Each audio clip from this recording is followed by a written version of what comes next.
Hello. Good afternoon, everybody. Thank you, Nuclear Business Platform, for providing me this opportunity. I am C.P. Tiwari. I head Technology and Process Engineering in Tata Power.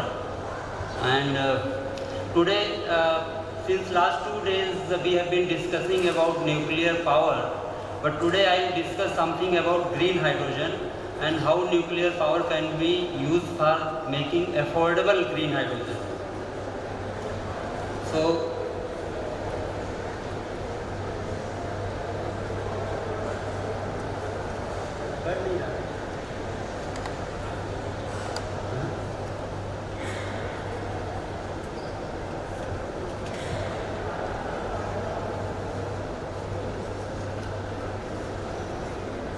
yeah, इससे चल रहा है. Okay, so first I will cover briefly about Tata Power, and then regarding green hydrogen I will cover green hydrogen, what is hydrogen, how hydrogen is, what is hydrogen production and demand, then different electrolyzer technologies, then green hydrogen cost economics, how power plays an important role in green hydrogen cost, then challenges in green hydrogen adoption, why we are not able to use green hydrogen for deep decarbonization of industry, then what is the clean and green hydrogen definition by different countries, and nuclear power for green hydrogen generation. So Tata Power is an integrated power company with we have a presence in entire power value chain, starting from mining, power generation, power transmission and power distribution. We have in generation we have 15.5 gigawatt of installed capacity, out of which around 8.8 gigawatt is thermal capacity. We are present in 4 states with thermal unit. One in Maharashtra, in Mumbai itself, another in Gujarat, in Mundra, 4000 megawatt, third one in Jharkhand at Maithan and Jamshedpur, and fourth one is in Uttar Pradesh, that is Prayagraj Power Corporation, that is again at 2000 megawatt. We have also 880 megawatt hydro, and we have already announced 2.8 gigawatt of hydro project and around 5 gigawatt, 4.5 gigawatt of hydro project in Bhutan also. And we have 375 megawatt of waste heat boilers. So today everybody is talking about energy transition, green energy, renewable energy, but our founder thought of clean energy way back in 1925 when we first commissioned Khopoli hydropower station for supplying power to Mumbai, city of Mumbai. In terms of renewable, we have more than 5.5 gigawatt of renewable installed capacity and around 5.5 gigawatt of renewable capacity is different stage of implementation. In T&D sector, we are owning and operating more than 7,000 circuit kilometer of transmission line and distributing electricity to 12.5 million consumer in 4 states, that is in the city of Mumbai, Delhi, Ajmer and entire Odisha state. In addition to generation, transmission and distribution, we are also working on EV charging. We have more than 5,700 charging points in 585 cities.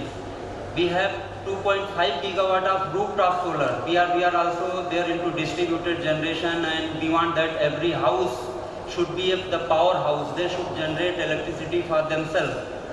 Then we are also there in solar pumps. We have installed more than 1 lakh solar pump. Then we are also developing microgrid in eastern part of UP and Bihar. We are developing microgrid where people are not having access to clean energy.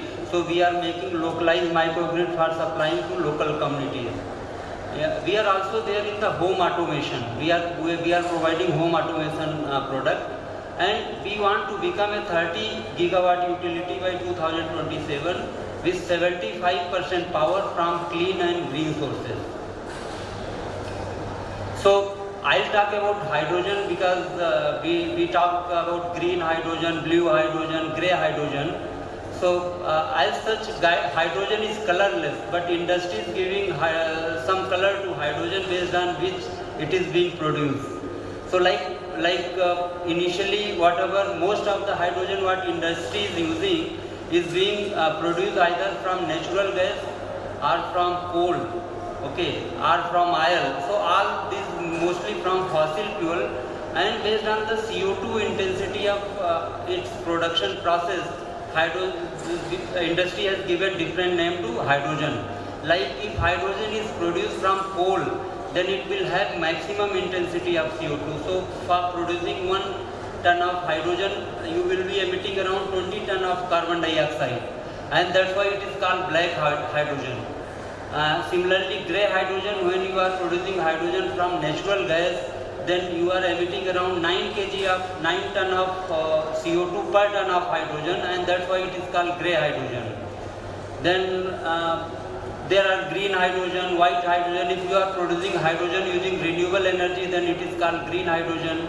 And industry has given a name as pink hydrogen if hydrogen is produced from nuclear energy.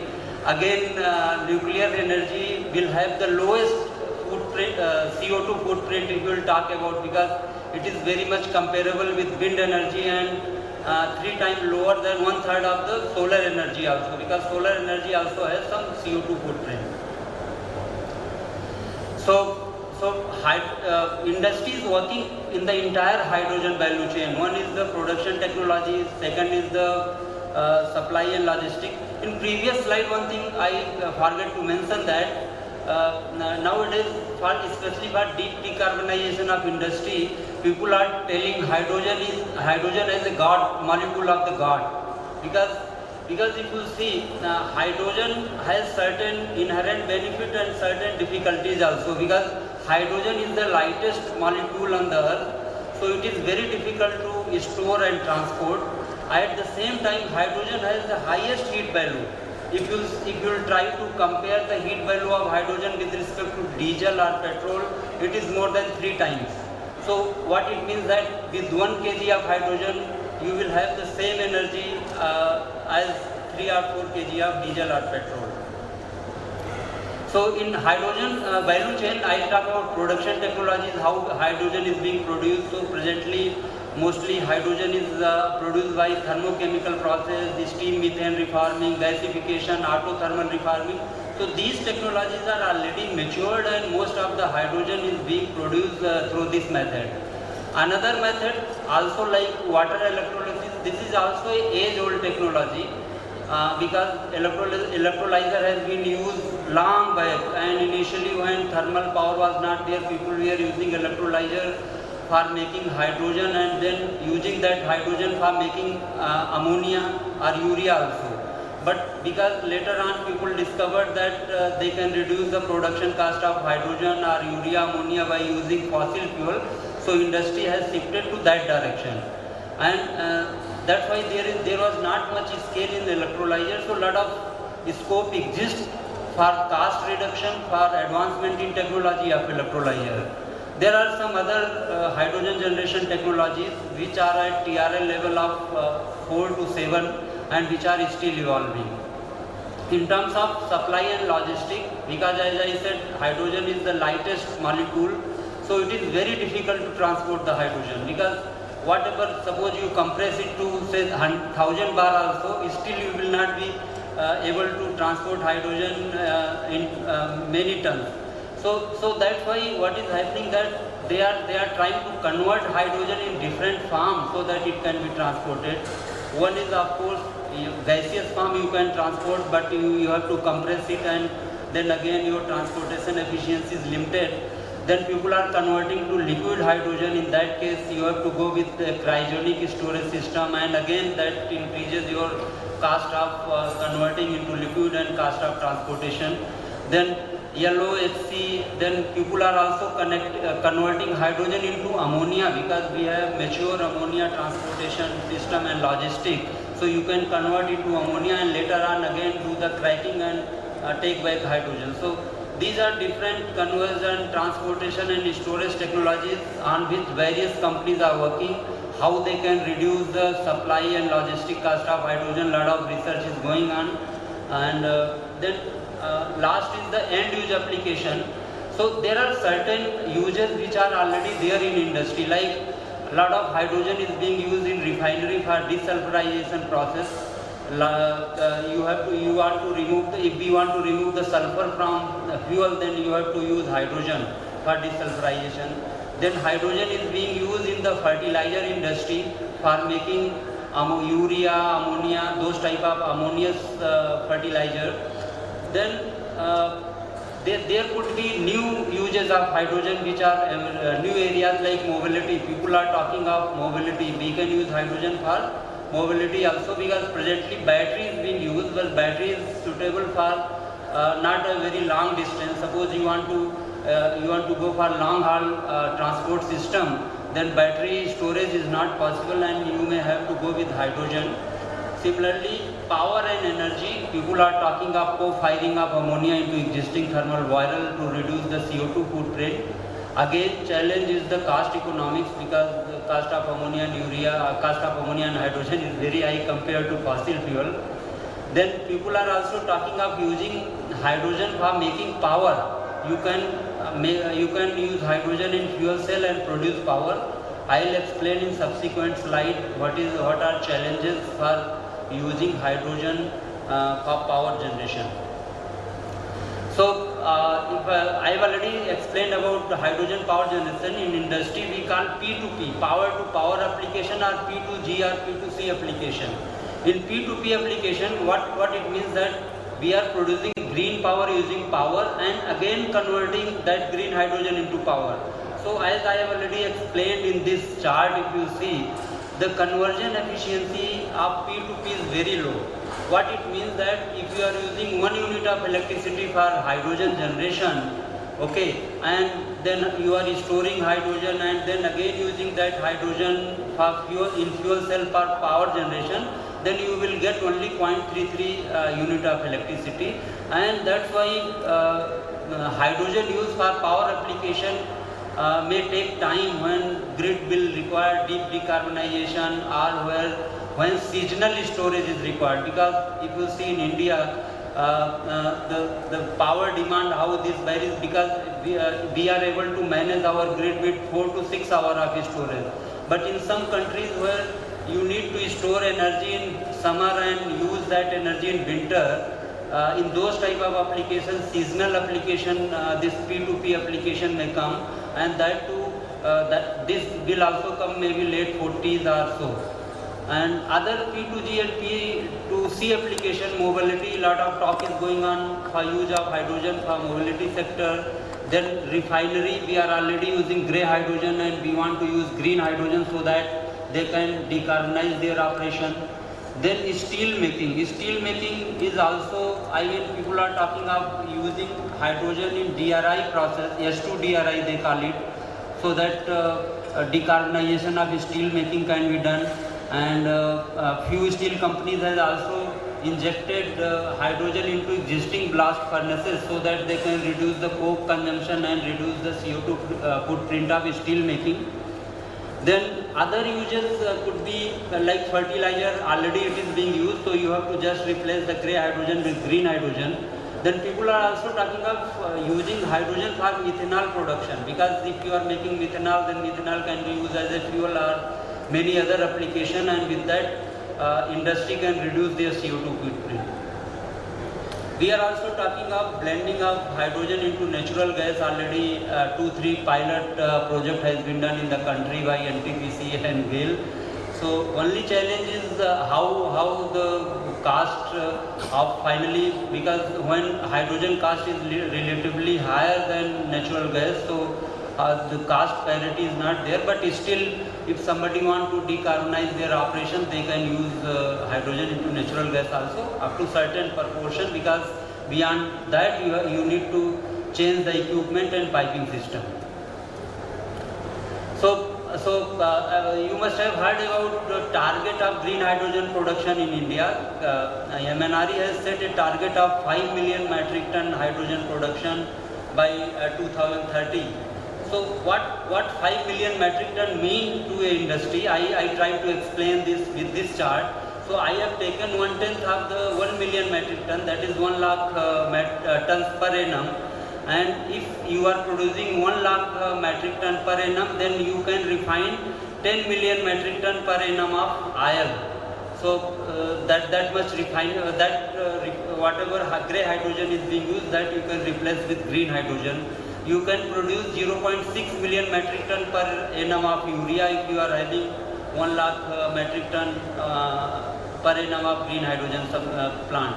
Similarly, it can replace around 15% of the vehicle running in the city of Delhi. If you are having this much capacity, you can produce 1.6 million metric ton of steel or 0.5 million metric ton of methanol, or you can produce 1.7 billion unit of power using 1 lakh ton per annum of hydrogen.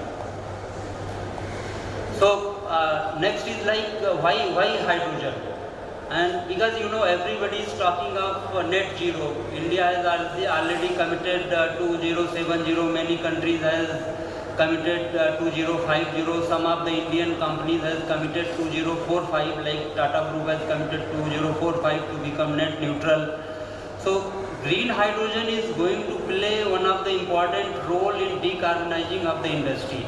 If you will see the CO2 emission intensity, so power has contributed more than 42%, transportation 12%, steel 11%, chemical, buildings and others. So in all of these sectors, hydrogen is likely to play some role for decarbonizing these industries. Like in power, we can maybe on a later date when a grid requires that we can go for P2P application. Similarly, transportation also we can use green hydrogen. Steel making, chemicals, we can make green chemical, green ethanol, methanol, all those products. And for building, heating and cooling also hydrogen can be used.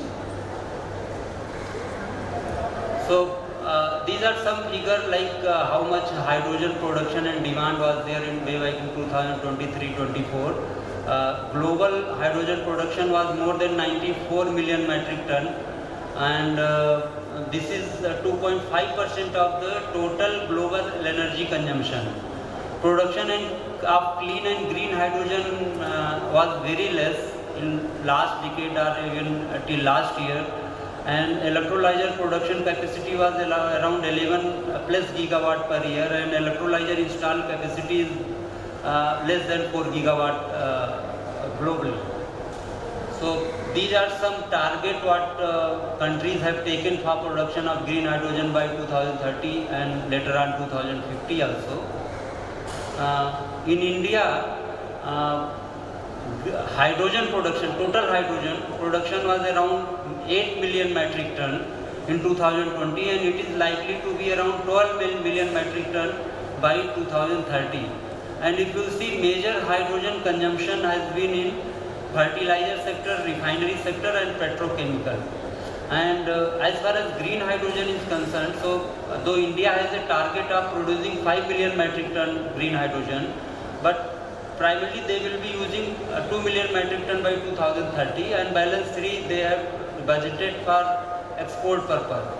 So India has a target of increasing green hydrogen production from 2 million metric ton per annum in 2030 to around 27 million metric ton by 2050.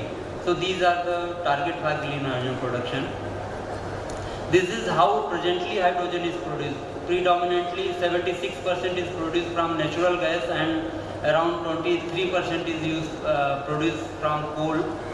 Mostly coal-based hydrogen production is concentrated in China, because they have developed a lot of technology and they are producing coal-based hydrogen.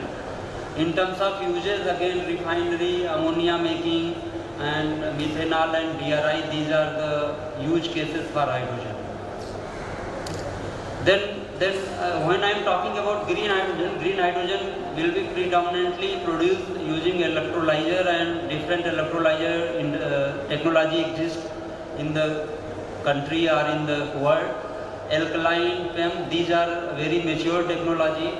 Alkaline Alkaline is already used in many, even in our thermal power plant we use alkaline electrolyzer for producing hydrogen and using it for generator cooling. Big site generator everywhere people are using hydrogen for cooling application. PEM is also a mature technology, but lot of work is going on to reduce the cost of PEM electrolyzer, because in alkaline electrolyzer the material is mostly stainless steel and nickel, whereas in PEM electrolyzer PGM group material is used, platinum group material is used.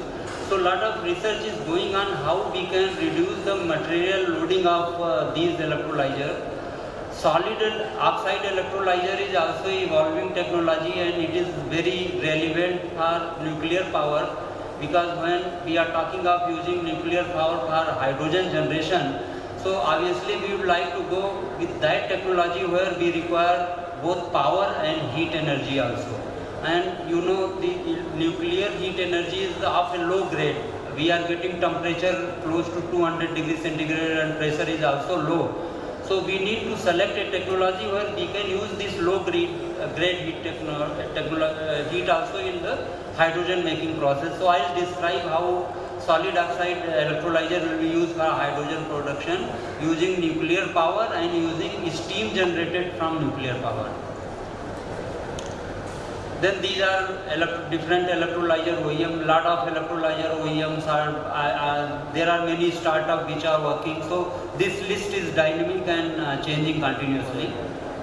Then this is electrolyzer key players in India. In India also we have started making capacity of electrolyzer in India, like 𝑔reenco and John Cockrell has done collaboration to make alkaline electrolyzer, and they have planned to set up 2 gigawatt of electrolyzer capacity. Likewise, 𝑘𝑰𝑚 is 𝑘𝑰𝑚 has already made one factory in Bangalore, and they are making there the PEM electrolyzer. Reliance has collaborated with NEL for producing alkaline electrolyzer for their captive use. Okay. Larsen and Toubro and McPhee is also done collaboration for making alkaline electrolyzer, and these are different Trench 1 and Trench 2 award, because Government of India has come up with PLI scheme for electrolyzer manufacturing. So these are the company which has got those PLI schemes, and we expect that by 2030 India will have around 35 gigawatt of electrolyzer manufacturing capacity. So then alkaline and PEM electrolyzer I already talked, because you know lot of design improvement is taking place, and design improvement is taking place in 2 areas. One, how we can reduce the cost of electrolyzer, and for reducing the cost of electrolyzer you have to reduce the cost of material used for electrolyzer. Like if I will talk about PEM electrolyzer, then you have to reduce the platinum group material loading, maybe the present level to 1/10 of present level, so that you can reduce the cost of PEM electrolyzer. Another action is being taken to improve the life of electrolyzer, because what is happening, this electrolyzer stack has life of some even have as low life as 20,000 hours and maybe 70,000, 80,000 hours. So lot of work is going on how we can improve the life itself. And third area of research is how we can improve the efficiency, because what is happening that presently for producing 1 kg of hydrogen we require around 55 to 57 unit of energy, electricity. So lot of research is going on how we can bring down that energy requirement to maybe 40 unit, 42 unit, 44 unit, whatever best is possible, because lower heat value of hydrogen is 33. So if you are able to bring down the energy required 33 kilowatt hour per kg, so if you are able to bring down the electrical energy requirement closer to 33.3 kg, then that will be the most efficient hydrogen making process. So a lot of work is going on, like how we can increase the current density, then how we can reduce the diaphragm and separator thickness so that I can reduce the losses in electrolyzer and improve the efficiency. Then how we can improve the specific surface area, then certain other design improvement. These are just to understand that what are the metal loading of alkaline electrolyzer and how the supply chain of alkaline electrolyzer is relevant for India, because we don't have much problem for alkaline because most of the material is stainless and nickel, and those are available. Challenges with the PEM electrolyzer because there globally most of these this PGM material are concerned hydrogen, then it will be treated as green hydrogen. Nuclear power for green hydrogen, why it is suitable? Nuclear power is a clean power for green hydrogen.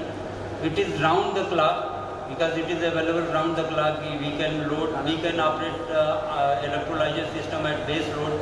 Even we need not to increase or decrease the loading. And availability of heat is also there because in nuclear boilers we can take a small portion, maybe 1 or 2% of the total steam generated for solid oxide electrolyzer, and that will be adequate, and that can increase the efficiency of the hydrogen production process. For the purpose of understanding, we have studied and found that 10 megawatt electrolyzer system, steam requirement will be around 3.4 tons per hour at 4 to 5 bar pressure and at around 152 to 200 degrees centigrade temperature. So this type of steam parameter is already available in even pressurized heavy water reactor, first stage extraction steam also, which is going to the top HP heater. So from there itself we can take that steam and make the green hydrogen. In terms of CO2 footprint of green nuclear power plant produces no greenhouse gas emission during operation, and over the course of its life cycle produces about the same amount of carbon dioxide equivalent emission per unit of electricity as wind, and 1/3 of the emission per unit of electricity when compared with solar power. So it is even cleaner than the solar power also. So conclusion and suggested way forward, clean and green hydrogen is one of the important energy vector for decarbonizing hard to abate sector, because every sector cannot be decarbonized using available energy vectors, and round the clock electricity is one of the major component of clean and green hydrogen. Evolving low cost high efficiency electrolyzer technologies will require electricity and heat energy both. Though the pressure and temperature I already explained is low in nuclear steam, still it is suitable for solid oxide electrolyzer. And challenges for industries working in nuclear value chain is to reduce the capital cost of nuclear plant, develop technologies which can use nuclear fuel available in India, okay, so that fuel risk can be eliminated, and ensure optimal cost of fuel and power and fuel security for entire cycle of nuclear power plant. That's it, my presentation. Thank you. I am ready to take any questions. Thank you very much. Good afternoon, everyone. And the topic that was given to me is how do you actually prepare India for phase out of coal. What I have actually done is that I have changed it to what should be done. The project to basically go for carbon peaking. The reason that is actually very important is, as we are here right now, the COP29. As we are here right now, COP29 is going on in Baku, as most of you know. We don't hear much about it in the news because it is almost going to be a failure. So that is almost certain. And the reason is actually not very clear, very difficult to guess. It is because actually every country is trying to think for itself. And despite targets that are actually given, these are all, I mean, nobody is basically, everybody comes, every leader comes, they come to Glasgow, they'll come to Sharm el-Sheikh, and then afterwards to Dubai. They'll say the same things. We'll do, push the targets as much away as possible so that basically nothing can be tracked. And that is what is happening. So what I thought is, why are we, I think the primary reason that nuclear is actually occupying a greater mind space today is because of net zero. If net zero were not there, because the world is very happy with fossil fuels, and if you see what is happening, that we are verily producing CO2. So these are the per capita CO2 emissions, and you can see that the United States has actually come down. This is not due to any miracle. The only thing what they have done is they have actually replaced coal with natural gas. And so they have the fracking technology, and now you know what has happened in US is the next energy secretary is probably going to be the person who is a fracking company CEO. So therefore, US is going to go frack. So that's what they have decided to do. And today, US has now become the largest LNG exporter in the world. So obviously they are making money hand over fist as long as the embargo on Russian gas is actually going on. So now what we are looking at is, yes, European Union is going down. But why is it going down? Why is it, are they doing something very great? I don't think so. What is actually I see is that there is a deindustrialization of Europe going on. And it is basically very evident in what is happening in Germany. The world chemical industry was invented in Germany. BASF has closed its factory. Volkswagen has closed its factory. So now the question is, the chemicals industry and the auto industry start closing down in Germany. I don't know what Germany is going to do. So the problem basically is, everybody in Europe has actually said, I am going to decarbonize by shifting my heavy manufacturing to China. So all the polluting industries, chemicals, steel, now China is producing 50% of the world coal, 50% of the world cement. So therefore shift everything to China, and now they are learning the lesson now, because when they see the BYD cars in the Berlin Motor Show, then they realize what actually is happening. So now if you look at India, China has grown obviously very, very rapidly. Now India is growing, but obviously very, very slow, that we all know. So if you look at actually the per capita emissions, the per capita emissions of India are only 1/3 of the EU28, that includes UK, and 1/4 of the China. And this is mainly because we have very low per capita consumption, and we all know that basically per capita energy consumption is directly correlated to per capita income. So therefore this actually also shows what is the state of our industrial development or human development. Now if you look at, despite all the propaganda that you see, the world is still dependent on fossil fuels. So you can only replace coal with natural gas, but if you don't have natural gas, basically the world will go dead.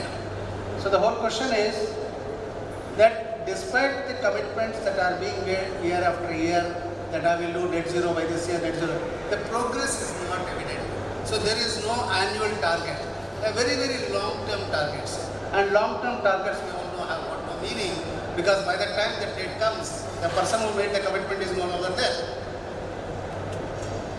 So the question what I feel is that this is actually a statement from the Rio Declaration of 1992, and this is part of the convention. So the whole question what I feel is, as far as the developing countries, particularly India, other countries in Africa, what is the basic issue that we are actually facing today? Energy transition requires a lot of money. So what we call the glorified words of climate finance.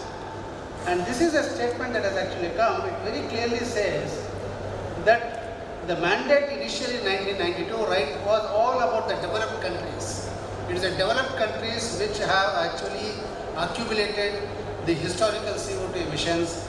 They were the people to first do the transition, because if you look at a number, India's share of historical CO2 emissions is only around 3.3%. So therefore, it is too early for the world to put pressure on India to say that you have to do a transition, which is what is actually happening in many COPs. And my colleague is actually right now in Baku as a part of the government delegation. What we have been fighting is, no, we are not actually supposed to do transition. What we need to do now is low carbon development. Because if we don't develop, the Prime Minister announced in the G20 summit that we are actually giving free rations to 800 million people. Now, unless those people are lifted out of poverty, we can't survive as a country.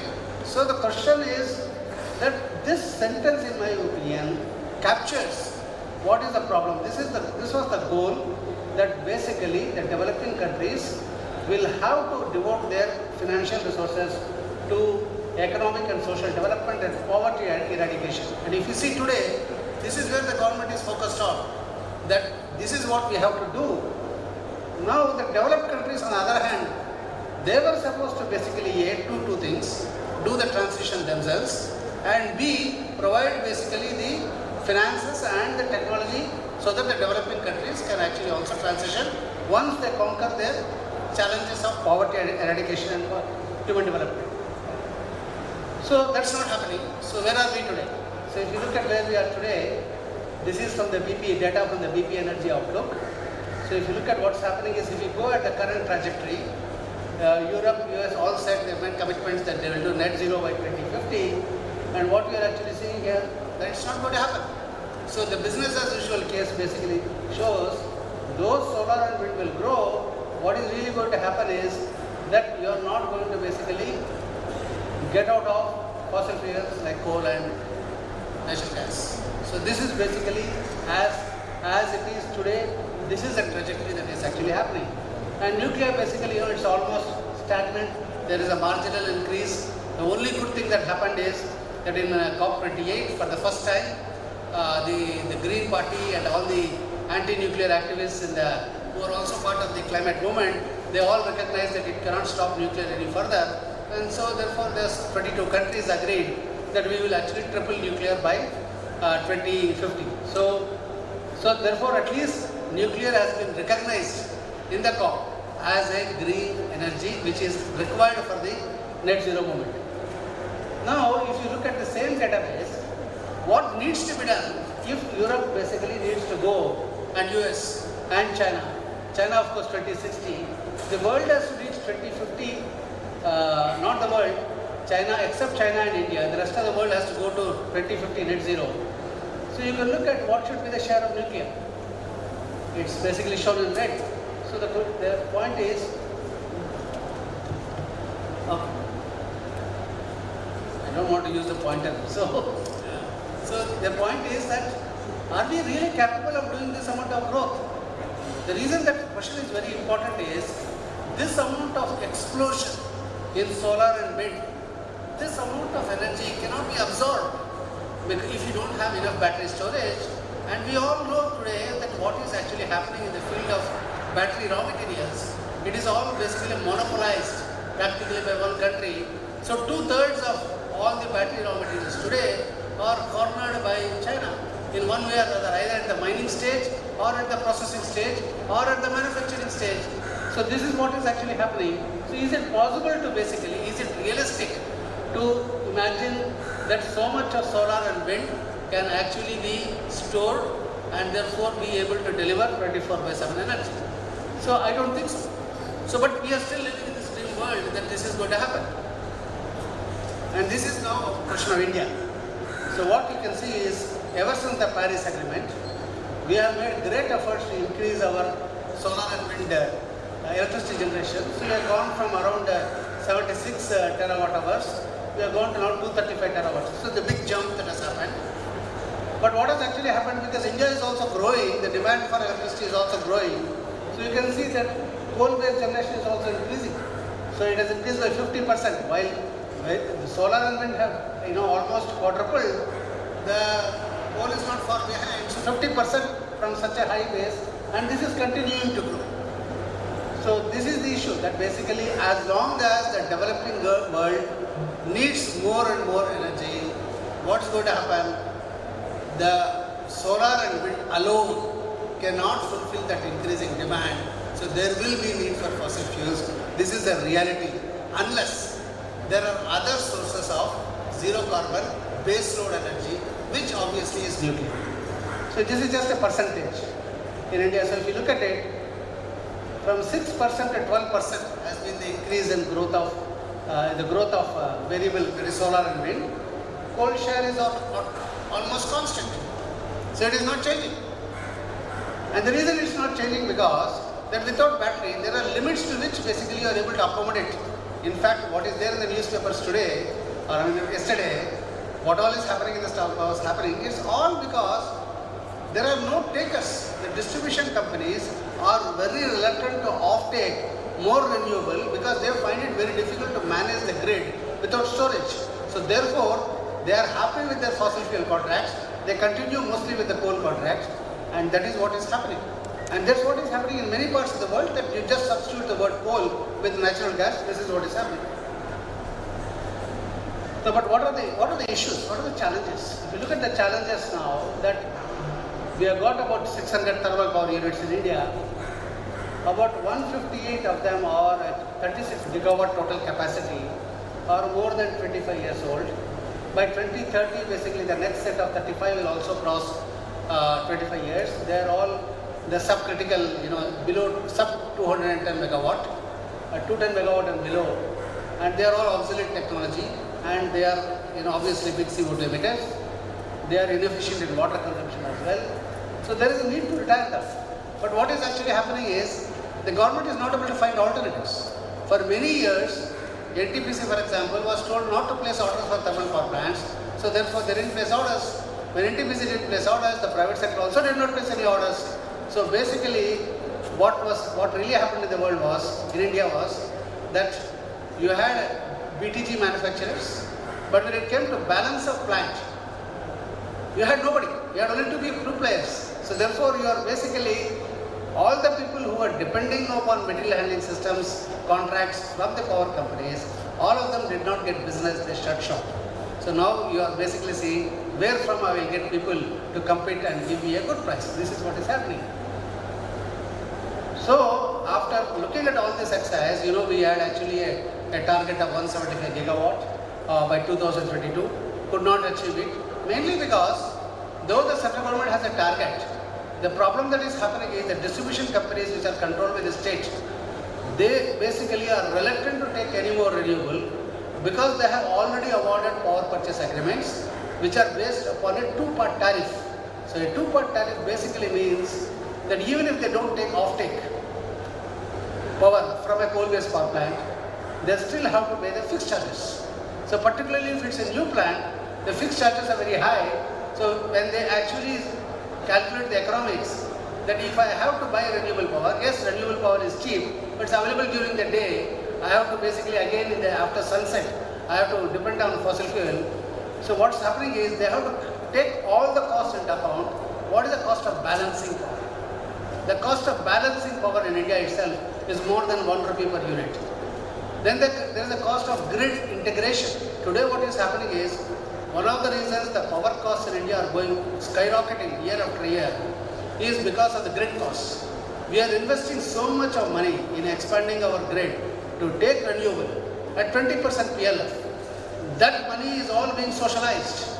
So that money is being paid by all people living in India, by the ratepayers, and therefore today the interstate transmission charges from which solar and wind developers are exempted is borne by everybody, and therefore the costs are zooming. So there's another 1 rupee. So therefore what is happening is, you may have a cost of 2.5 rupees, but you have to add another more than 2 rupees to look at basically a like-to-like comparison, and that too only for the day. So now what has happened? The government has now woken up. Last year, just before COP28, the Power Minister announced as part of India's energy transition that we are going to have 80 gigawatt of coal more. So that's what has happened, and now orders are being placed. So the whole question is, how do we do the transition? If we don't have nuclear, if we don't have a base load electricity source, how do we do? So therefore studies have been commissioned. We at National Institute of Advanced Study did a study for NPCIL, what needs to be done to basically increase the growth of nuclear as a zero carbon power. Then another study has been done by IIM Ahmedabad, and that study basically indicates to achieve net zero emissions by 2070. This study is available on the website of the Principal Scientific Advisor, that you have to generate something like 200 to 300 gigawatt of nuclear energy. And this is the lowest cost option if we have to meet the energy demands of the country and also meet net zero by 2070. So therefore, a 12-fold increase. Today we are around 8 gigawatt. Now the government has already announced, the DAE itself has announced a target of 100 gigawatt by 2050.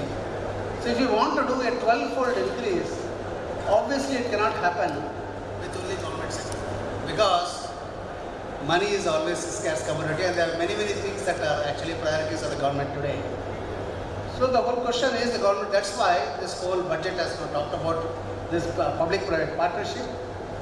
in which the government has control over the radioactive material, over the security and the ownership of the plant actually, which is what Mr. Sharan was talking about. So this is the reason, this is the rationale that actually we cannot achieve net zero unless we expand our nuclear power rapidly.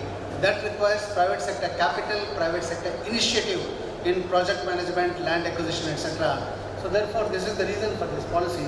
At the same time, the government also has to contend with public perception, which is why they said, okay, the nuclear power corporation or a DAE-owned company will basically be the operator of the plant, including maintenance, of course, so that the radioactive material is always in government hands, while the owner has the right to the electricity generated.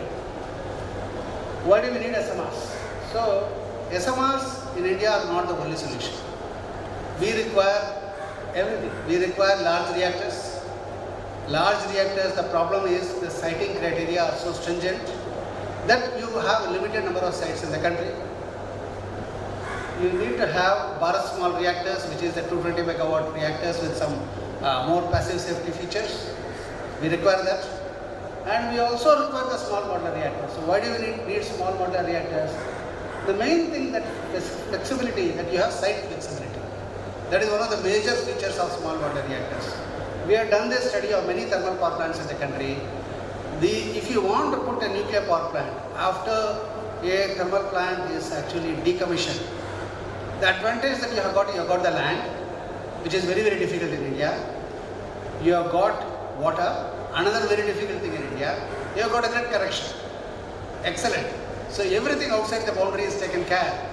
But if you want to locate a nuclear power plant inside that, you cannot do it with the BSR also. Mainly because there is in a thermal power plant operating for 30 plus years, there is a lot of population outside the plant boundary. That is not going to go away.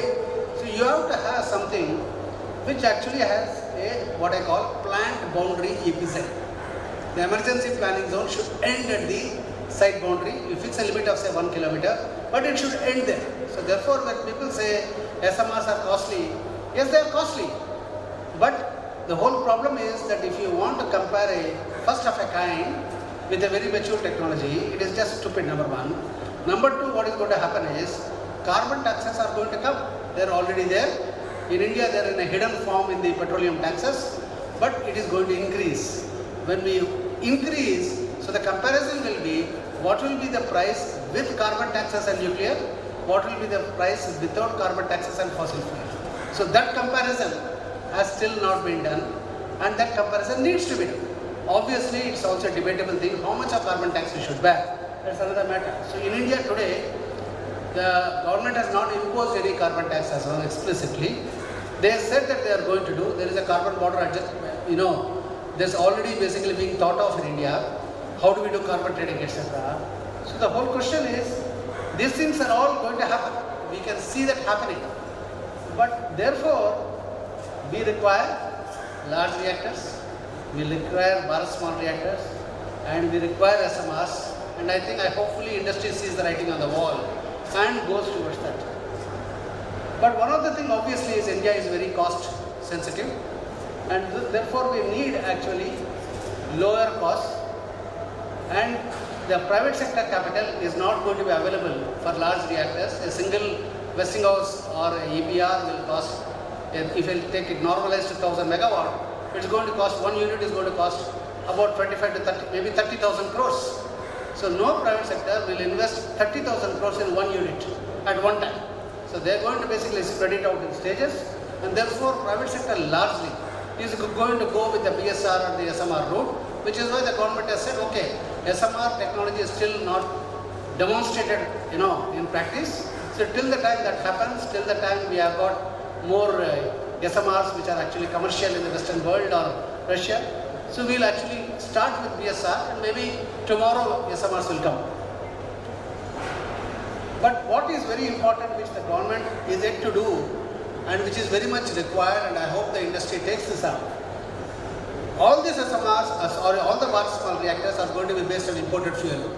Very simple, that the uranium that we actually produce in India is first of all too meager to meet our entire requirements.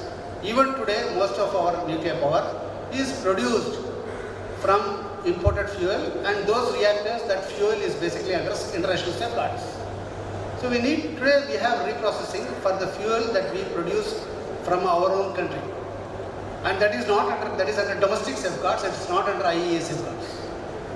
But we have got the right under the 123 agreement to basically not only store imported uranium, and this is very important because if you have got a large number of reactors which are operating at various places in the country, and sizing of each site is very critical.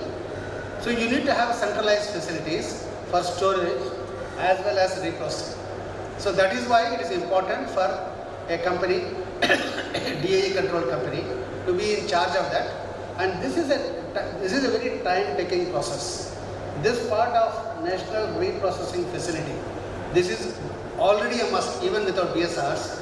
But with BSRs, it is becoming even more important because the public is very much concerned about radioactive waste. So today what we are saying is we have got a closed fuel cycle, and therefore the amount of real high-level radioactive waste is very marginal. So to enable that to continue, we need to put up these reprocessing facilities. And another question comes is that if I were a private operator, I would actually like to have as less liability as possible. If having a DAE control entity like NTPC, Mr. Sharan mentioned, the other companies are also now eligible to operate and maintain nuclear reactors. If I am able to basically give this responsibility to a government company, I should be very happy, because once I get a government company to operate, there is an implicit sovereign guarantee there, and therefore the government will take care, and that is the purpose for which this has been done. So what I would say is, at this point of time, we don't need to have multiple operators. It is enough if you have a DAE control company. I think this is a very good way of ensuring we comply with the Act, and at the same time to address public perception, because this is very, very, very, very important. Now I come to basically what needs to be done, what I feel is missing. What I am looking at is, this is the track record of NPCIL. As you can see, in all these reactors which are under IEA safeguards, 1000 microsievert is the limit, international limit as well as the AERB limit. Public exposure is basically, next to nothing. Probably you will get more than this if you go for an X-ray. So we are operating very safely, and that is what actually gives the private sector also some confidence that we can actually go for this. But what I feel is missing is, this has to be a worldwide move. Worldwide, even today, the World Bank is not financing nuclear power. Many of the banks are still reluctant to finance nuclear power because they see it as a big risk. So now there has to be collaboration amongst atomic energy regulators. We have got nearly 400 reactors in the world. How do we basically publish the data? We have an International Atomic Energy Agency, but unfortunately I think it is getting too bogged down in Iran, in Ukraine, in proliferation. So if you look at this, the future, IEA, International Atomic Energy Agency, has to play a huge role in ensuring that public perception is changed. The governments are ready to change. Even Japan after Fukushima has signed a pledge to triple nuclear power. So the question is, how do we harmonize the standards? Obviously what happens is, in India, if you say for a 𝑏small reactor, we'll have an exclusion zone of 0.5 kilometer, and that is justified well by the data that I showed earlier. Question we'll ask is it measured? It's not measured. It is not possible to measure because it is so low. So the question is, it is all done on modeling. Now instead of having only the Indian regulator do it, if US NRC does it, if the British regulator does it, the advantage what you have is, there is a consensus across the regulatory community. If there is a consensus, it becomes easier to drive nuclear power expansion. And I think this is very, very important. Harmonizes the standards. I cite always the example of aircraft. When Boeing aircraft, a particular model or Airbus, is certified by Federal Aviation Administration or the relevant European agency, in India we basically don't go and say, the DGC doesn't say, show me the manual, show me the design, show me this. It doesn't happen. they are willing to accept the certification done by FAA and just say, okay, what are all the ways in which you are going to operate and maintain? How are you going to select the people? How are you going to license the pilots? So that those processes of operation and maintenance are what are actually ensured by DGCA. They don't go and say, no, I have to certify the plane again.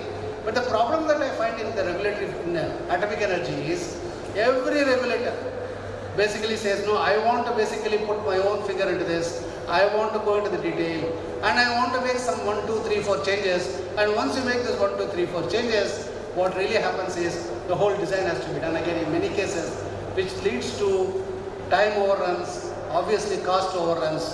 So the whole question is, this is something that actually the global regulators across the world should be done. The International Atomic Energy Agency has started this, but it is not happening at the speed at which it should happen. So now, the need for global collaboration is also there to reduce the cost. So one thing is very sure, and this is there in industry after industry, that the cost of manufacturing SMRs in India will be significantly lesser than in Europe. Now the demand is so high.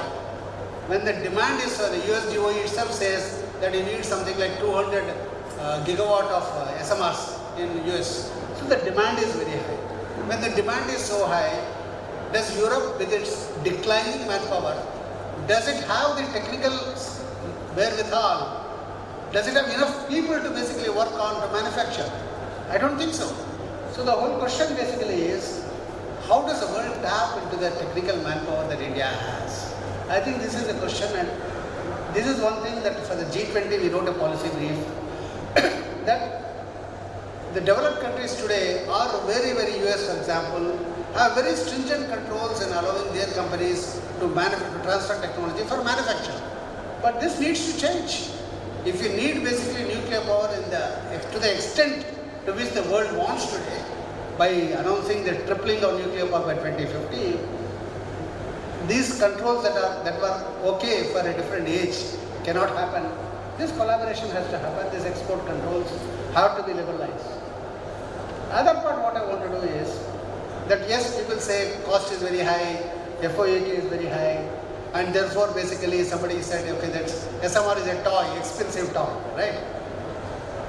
The Paris Agreement is very clearly says that every country which commits to its nationally determined contributions, that this agreement will be implemented to reflect equity and the principle of common but differentiated responsibilities and respective capabilities. And these words are very important. So unless the world basically, which most of the countries in the world, 195 countries I think, signed the Paris Agreement, and unless they really take this into spirit and use nuclear power as a way of decarbonizing the power sector, increasing the role of electricity so that transportation can also be decarbonized, unless this climate finance, you don't have to give money per se, at least basically ensure that technology is transferred to trusted partners, or the concerned company in the Western world can themselves come and put up the factory here. Unless this is done, what I feel is we are not going to achieve the increase in nuclear power, and we are also not going to achieve net zero. I think that is basically the big overhang that is on top of us, and action is required now.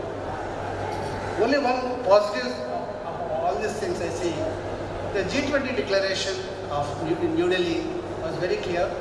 For the first time in a G20 summit, the statement on nuclear was there, that we will collaborate in research, innovation, development and deployment of civil nuclear technologies, including advanced reactors and small modular reactors. So what I hope is, today we are relying more on country-to-country cooperation. If there is at least at the G20 level, if there is a greater cooperation, I think this is the need of the hour. So if you want to reach net zero, if you want to, and I think as the UN chief puts it, we don't have a planet B. So unless we all look at that, industry also adapts that and ensures more global collaboration, what I feel is we'll only be having conference after conference, we'll not be seeing any action. So we have done some papers and policy briefs. I will be happy to share it if somebody is interested. So what I finally see is, yesterday I was reading the Atoms for Peace speech of President Eisenhower 1953. And what I really feel now that we need a global mission, Atoms for Net Zero. So unless we do this, I don't think nuclear is going to achieve its potential. And it will be a big pity because what I really feel is, and believe sincerely is, that nuclear growth is very much essential for the world to reach net zero. Thank you.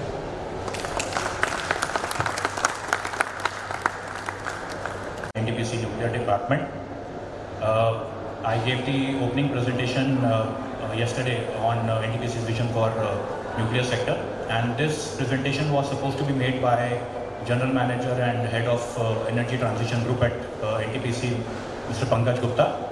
But unfortunately this morning he could not fly from Delhi because of his health concerns. So hopefully I'll make justice to his presentation. And after two intense presentations from Professor Srikanth and Mr. Tiwari, I hope this will be probably a calming effect, because we heard SMR in both the presentation. One is steam methane reforming and the other is small modular reactor. NTPC is one organization which is working on both of them. So whether it is nuclear, hydrogen, nuclear for hydrogen, we are trying to make a mark on all of them. So I'll quickly start with my presentation. Mr. Gupta had to present on is building a resilient nuclear hydrogen ecosystem. Well, probably this is the outline of the presentation. We would have the role of hydrogen for decarbonization, which was emphatically covered by Mr. Tiwari. The need for nuclear hydrogen, brief about the high temperature steam electrolyzers, initiatives by NTPC, the pilot projects that we have taken up in the country, enabling environment for nuclear hydrogen, and probably the way forward. Well, the Energy Transition Group at NTPC works on a simple concept that climate change is the defining crisis of our time, and NTPC being at the helm of affairs in the country, any kind of pilot projects, any kind of technology that is to be there, it is being definitely taken by NTPC. I'm sure everyone knows about this, the net zero targets and the 1.5 degree connect and the 5 Panchamrit that the Prime Minister has laid down. Again, the need for hydrogen is pretty standard. We have made the COP26 commitments. We want to reduce imports. There is need for energy security. We have to decarbonize the sectors, and there is RE integration at play. Now, the hydrogen potential across sectors is multifold. Again, Mr. Tiwari covered it at length. Hydrogen is used for power generation, for methanation, then for storage. It is used in steel production, chemical manufacturing, refining, fertilizer productions, whether as a reducing agent or as a feedstock, or in hydrocracking, or whether it is in the 𝐓𝐈𝐿 process. Now, the NITI Aayog report for June 2022 made these targets, and as on today, the green hydrogen share in the country is almost minuscule at a negligible percentage, but by 2050 it is supposed to be 100% for a green hydrogen production. And the predominant sectors would again be power, methanol, ammonia, and refinery. Now, I'll take a minute to talk about the National Green Hydrogen Mission, which has been the key focus for the Government of India. The expected deliverables by 2030 are a capacity of 5 million metric tons of green hydrogen annual production. And for that, we would require around 125 gigawatt of RE capacity to have the equivalent 60 to 100 gigawatt of electrolyzer capacity in the country. The total outlay approved for the project is at a staggering 19,744 crores. And the breakup for this 19,744 crore is highlighted in this graph, where you have the strategic investment at 17,490 crore. 1,000 crores is earmarked for pilot projects to be done in the country. Then 400 crores is for establishing the hubs and the other emerging technologies. 400 crores is for R&D expenditures in the country, including the R&D center at NTPC, which is the NTPC Technology Energy Research Alliance at Greater Noida. Then a 35 crores is for the skill development. The hydrogen mission is planned in 2 phases, wherein first phase will be deployment of the sectors that are already using hydrogen, particularly the refinery, fertilizers and the CGD sectors. And the phase 2 would be initiatives in the new sectors of the economy, whether it is steel, mobility and shipping. This was also again covered by Mr. Tiwari, but I'll just quickly spend a minute on it. The hydrogen generation methods would primarily involve in the country the SMR, the steam methane reforming, the coal gasification and the electrolysis, whether it is from the grid, nuclear or whether it is the RE power integration. And again, the terminologies as was highlighted earlier, it is green, grey, brown, black hydrogen when it is from fossil fuels, reforming the fossil fuels. And it is blue hydrogen by the carbon capture and sequestration, and green hydrogen when you use the renewables. Now, Mr. Tiwari covered one number, but probably this presentation has all the numbers for the approximate CO2 emissions from different technologies. The steam methane reforming produces around 10 kilograms of CO2 per kilogram of hydrogen produced. Coal gasification produces 24 kilograms of CO2 equivalent per kilogram of hydrogen, and the electrolysis is from the grid is 45 kilograms, assuming the grid has a CO2 equivalent of 650 to 700 grams of CO2, considering it is a majorly thermal coal-fired grid. And of course, RE and nuclear would have no CO2 equivalent. Now, challenges of hydrogen production from RE is, of course, the intermittency and variability of the RE resources, and the storage for RTC RE. And in case there is no storage, then you would require large capacity electrolyzers to have that equivalent amount of hydrogen production in the country, which ultimately will lead to increase in the hydrogen cost. Now, since NTPC is into both the areas now, nuclear and hydrogen, so hydrogen from nuclear becomes a natural transition or a just phase for NTPC. Since nuclear is a reliable power and the hydrogen has the clean potential, which will lead to reducing the carbon emissions and enhancing the energy security. Of course, renewable is round the clock available. There is consistent output. The PLF for the nuclear stations at NPCIL has been more than 90% over the last decade. And of course, there is the uninterrupted hydrogen production. And these are the essential factors in meeting steady demand across various industries. Now, potential for reducing the hydrogen cost is there is no storage infrastructure required. There is potential for low-cost electricity, high efficiency through high-temperature steam electrolyzers, and heat integration for process efficiency, which Mr. Tiwari also covered, that you have a low-grade stream from your nuclear stations, which can be used in the solid oxides electrolyzers to increase the efficiency. Now, again, a minute on a technical slide.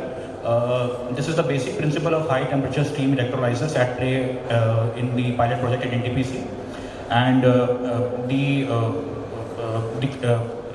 not actually this one, but the basic concept behind this is that the electrical energy per kilogram of hydrogen is 35.56, and Mr. Tiwari mentioned that the input required is 55 kilowatt hour per unit, so thereby leading to an efficiency of 60%. So as he mentioned that you need more efficient electrolyzers going forward if this really has to be a cost economic option. Now, advantages and challenges of the high temperature steam electrolyzer technology. Advantages, of course, the higher efficiencies as compared to the other electrolyzers. There is no rare earth material used like iridium in some of the other electrolyzers. It can produce synthetic gas as well, and it can be integrated with heat sources to increase the efficiency. Of course, the challenges lie in the durability and life due to high temperature, high material cost, the low output pressures, because you get pressures in the range of 2 to 3 bars, whereas for PEM and other electrolyzers you have pressure ranges up to 30 to 35 bar as well. And the stack replacement, 40,000 hours, which is an equivalent of 6 years, so you need to replace the entire stack, and which involves a huge capex compared to the other electrolyzers. So the HTSE would have a disadvantage in this context. Now, this is the pilot project that is there at NTPC, and this is being done by NETRA. It's a solid oxide electrolyzer cell based high temperature steam electrolyzer, the HTSE, which we just discussed. It uses steam at 850 degrees centigrade for electrolysis, and the plant capacity is 0.5 kilograms H2 per hour. The output pressure is 1 bar. The rating is 20 kilowatt. It was commissioned this year in June, and the approximate energy required is 8.4 thermal, and electrical is 35.56. Again, the equivalent total input would be 55 kilowatt. Again, the efficiency would be around 65%, and uses mostly it is for the fuel cell microgrid. And it gives me immense pride and pleasure to talk about this and talk about any of the pilot projects that is happening in the country, or any of the technologies that is to be taken up in the country. NTPC is doing the pilot projects for all of these technologies. Since I am from the nuclear department, it becomes pertinent to mention that the NTPC approach for growth in nuclear, because you will need nuclear energy to produce hydrogen if you have to have green hydrogen or pink hydrogen, whatever you may call it. But the point is, if you have to have clean energy for green hydrogen formation. So NTPC is already venturing into all sort of technologies. There is already a joint venture with NPCI, Nuclear Power Corporation of India, for venturing into the heavy water reactor technology, which has taken some time, but finally we have got the first project, which is a 2.8 gigawatt heavy water reactor technology. Then there is also foray into SMRs, into PWRs through our subsidiary, which has received all the approvals from the government. They have received approval from DPAM, all the ministries, and it is now under the process of registration as a 100% wholly owned subsidiary of NTPC for independent venture into nuclear business. We are also discussing with 𝐓𝐈𝐌𝐿𝐿 once the FBR technology is fully commissioned and it's out there. We sure to have conversations with 𝐓𝐈𝐿𝐿 as well for possible joint working, and we are also in talks with Uranium Corporation of India, which they are in the final stages of signing an MOU to acquire possible uranium mines outside. The first part of the MOU would be to explore the possibility of acquisition abroad, and once we have the due diligence and the DPR is prepared, NTPC and UCIL together with other arms of DAE can go for possible acquisition of uranium mine.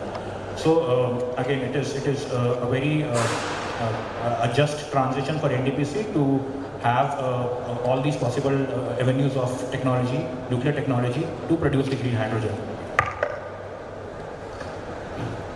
Now, some of the challenges and the opportunities, the way forward, which this presentation wants to focus on is, of course, the premier challenge is the high upfront cost.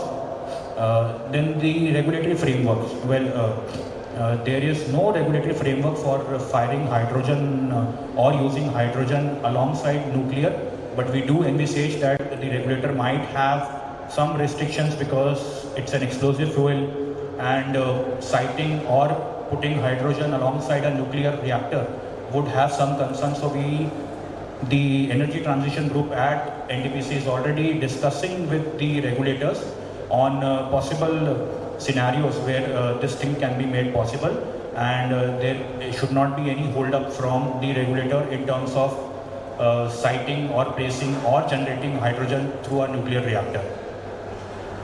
Then of course there is the public perception which comes naturally to a nuclear plant, so those things have to be addressed. The safety concerns for nuclear and hydrogen, again, both related to the regulatory intervention as well. The technological advancements, as Mr. Tiwari said, that the HTSE and other technologies are at a preliminary stage. So a lot of pilot projects and investments needs to be done, and again NTPC is at the forefront of it. And the economic challenges in scaling up these technologies. Then opportunities, it's an economic benefit, job creation, GDP growth comes naturally to it. The international collaborations, exploring the innovative financial models to attract investments in nuclear hydrogen. Yesterday, one of my colleagues talked about new financing models, whether it is the Mancala model, which was adopted earlier in Europe. So other financing models can be certainly explored in this area as well, and develop skilled workforce for development of nuclear hydrogen and R&D for HTSE. The other things that we want to focus on, as I just mentioned about the regulator as well and the ministry, it's the policy framework, the policy advocacy, which is being taken up by NTPC, R&D, then licensing and permitting, the infra development, workforce development, and the standardization and certification. Standardization is critical as the energy transition group at NTPC sees it, because if we have to scale it up, standardization from day one would have to be the need of the hour. Like Professor Srikanth also talked about, that standard BSR is out there because of standardization, and the SMRs would also be probably have a standardized design, and the 700 megawatt PHWR, since now the technology is standardized, so probably the deployment can be faster. This is something that Mr. Gupta told me to specifically focus on, is regarding the role of public-private partnership, whether it is in terms of technology transfer and fostering innovation, risk sharing, scalability, capability development, regulatory support, and financings. And all these parameters are as equally important to nuclear hydrogen as it is to nuclear, or is it to hydrogen. So I think whether it is nuclear, whether it is hydrogen generation, or whether it is hydrogen generation from nuclear, all these parameters are very, very critical. Then there is the role of PSUs, startups, because PSUs and SMEs, they adapt fast. They probably take less time to adapt as compared to a large-scale PSU like NTPC, or for that matter any other organization. There can be, in terms of the roles of SME, they can act as an innovation hub. They are flexible. They can provide cost-effective solution, and of course, at the grassroots level, job creation and employment opportunities. When it comes to startups, they can come up with disruptive solutions. They have the entrepreneurial spirit, and the corporate investments can be easy for them. So I'd like to conclude this presentation with a few takeaways and a way forward, which is becomes very, very logical and very, very appropriate for this topic, and that hydrogen plays a key role for decarbonization. Nuclear hydrogen has the potential to provide reliable and low energy sources. There is the need for continued research and technological innovation, and NTPC is right there for it. There is need to reduce the cost of nuclear power. There was that presentation by 𝐾𝐻𝐿𝐴, Korea Hydro and Nuclear Power. They mentioned about the iSmart, and Professor Srikanth was mentioning that the cost has come down to 30 crores per megawatt. If that is actually there and it's actually true, I mean, it is remarkable, because then these would compare to the large-scale reactors as well, in like the 𝐓𝐈𝐌𝐄𝐒𝐓𝐀 5 and 6, where the cost is in that range itself. Of course, there is need for collaboration across sectors, need for public-private partnerships, and there is a need for supportive regulatory environment. And with that, I conclude my presentation. Thank you for listening.